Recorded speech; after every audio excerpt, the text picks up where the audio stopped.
Assalamualaikum warahmatullahi wabarakatuh. Perkenalkan, nama saya Zalsa Nabila dengan NIM 19108040071 akan menjelaskan materi mengenai faktor-faktor yang mempengaruhi pinjaman luar negeri serta imbasnya terhadap APBN. Berikut ini adalah submateri yang akan saya bahas. Yang pertama, alasan-alasan penerimaan pinjaman luar negeri. Yang kedua, dampak penerimaan dari pinjaman luar negeri. Dan yang ketiga, imbas dari pinjaman luar negeri terhadap APBN. Yang pertama, alasan-alasan dari penerimaan pinjaman luar negeri.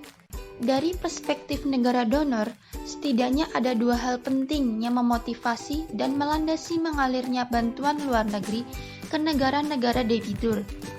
Kedua hal ini adalah motivasi politik atau political motivation dan motivasi ekonomi atau economic motivation. Yang keduanya mempunyai kaitan yang sangat erat antara satu dan yang lainnya, menurut Zainul Basri tahun 2000. Selain kedua alasan tersebut, dalam Jamin 1993 juga dikemukakan adanya alasan moral sehingga diberikannya pinjaman luar negeri.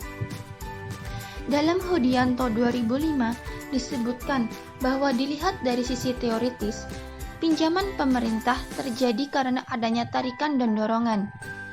Teori yang mendasarkan kepada tarikan disebut dengan teori tarikan pinjaman atau loan pull theory.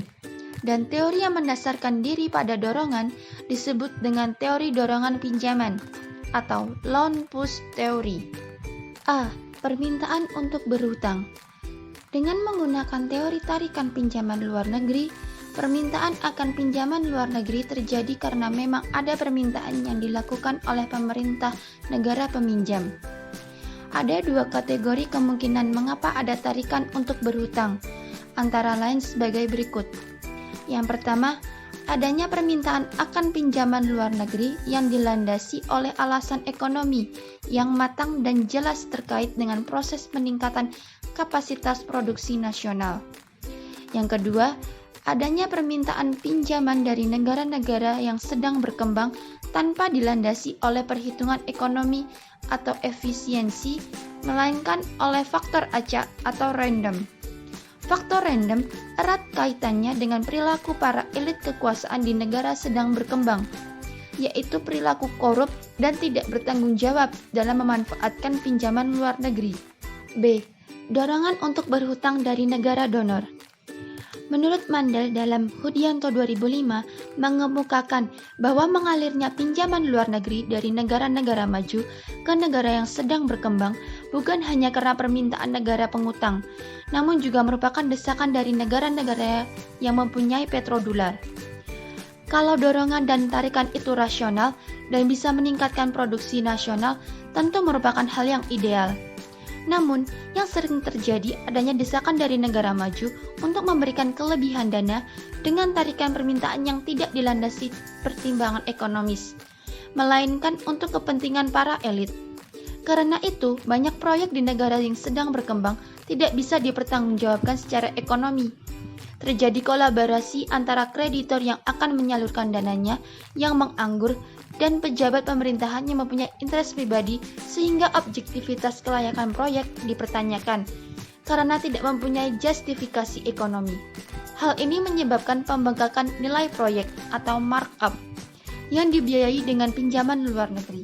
Subbab materi yang kedua, dampak penerimaan dari pinjaman luar negeri. Debt Service Ratio atau DSR adalah ukuran umum yang sering dipakai untuk mempertimbangkan kemampuan suatu negara dalam menanggung beban pinjaman. Ukuran ini menunjukkan beban pinjaman yang harus dibayar dibanding dengan ekspor yang bisa dilakukan oleh suatu negara. Apabila peningkatan pinjaman luar negeri tidak diimbangi dengan meningkatnya kemampuan ekspor, maka DSR akan meningkat. Sebaliknya, apabila peningkatan pinjaman luar negeri diimbangi dengan kemampuan meningkatnya besarnya ekspor, konsekuensi dari tanggung jawab berhutang, maka DSR akan menurun. Dampak ekonomis dari pinjaman luar negeri seperti halnya dengan swasta asing di satu pihak, yaitu para ekonom tradisional mengemukakan bahwa bantuan luar negeri telah membuktikan manfaatnya dengan mendorong pertumbuhan dan transformasi struktural di banyak negara berkembang.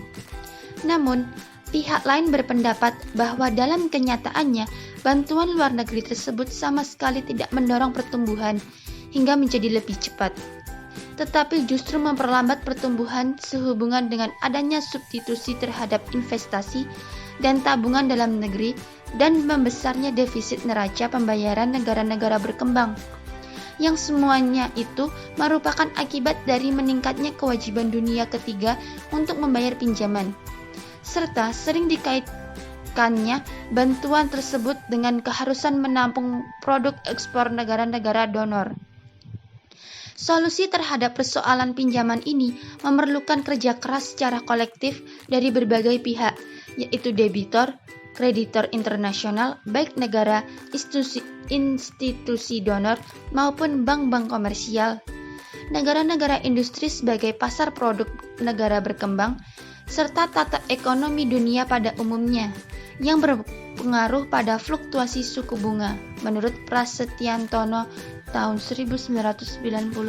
Selanjutnya, sebab yang ketiga atau yang terakhir, imbas pinjaman luar negeri terhadap APBN. Pada bagian ini akan disajikan sekelumit pembahasan tentang imbasan pinjaman luar negeri pemerintah terhadap APBN khususnya, dan perekonomian Indonesia pada umumnya. Hasil analisis memperlihatkan adanya variasi atau tren yang cenderung menaik maupun menurun untuk masing-masing variabel pengamatan. Umumnya, indikator tersebut dinyatakan dalam satuan persen atau rasio yang merupakan perbandingan antara dua variabel. Indikator tersebut dimasukkan antara lain untuk mengukur tingkat keamanan. Dengan demikian, dapat dikatakan bahwa secara keseluruhan, pinjaman luar negeri pemerintah Indonesia sangat berpengaruh terhadap kondisi APBN yang ditunjukkan melalui besaran angka atau presentasi DSR dari tahun ke tahun hingga kini masih berada di atas batas psikologis, yaitu sebesar 20%.